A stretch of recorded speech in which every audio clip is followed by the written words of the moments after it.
Lijep pozdrav svima i dobrodošli na moj kanal. Danas sam pripremala jabukovo sirće, a za detaljan recept pogledajte video do kraja. Prvo naravno operite oko 1,5 kg domaćih jabuka, a zatim ih isijecite na kriške. Možete ih isamljati ili ostaviti krupnije komade, sasvim je svejedno. Kada ste isjekli jabuke, stavite ih u teglu. Kod mene je tegla od 3 kg i stale su mi sve jabuke.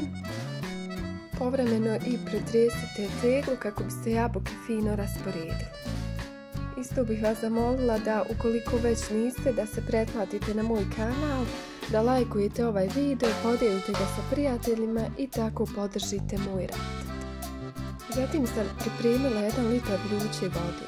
U vodu dodajem jednu ravnu malu kašičicu šećera.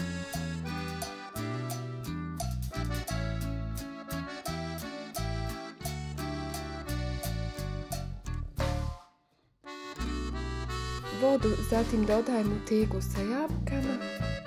Moram vam reći da nije baš nužno da jabuke budu domaće. Jedne godine sam sirće pripremala i sa kupovnim jabukama i bilo je sasvim ok, samo što su zdravije i domaće. A kada sam potrošila tu vodu, dodajem još 200 ml tople vode, tako da jabuke potpuno zapadnu u vodu.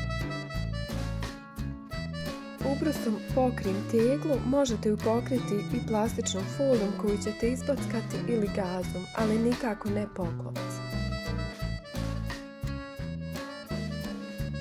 Ja sam i ovaj ubrus probila na par mjesta. Sve ostavite 15 dana na suhom i tamnom mjestu, na temperaturi od oko 25 stepeni. Kada je prošlo 15 dana, procijedite sirće u čiste i sterilne boce i spremno je za upotrebu. To bi bilo to, hvala vam na gledanju i pratite moj kanal.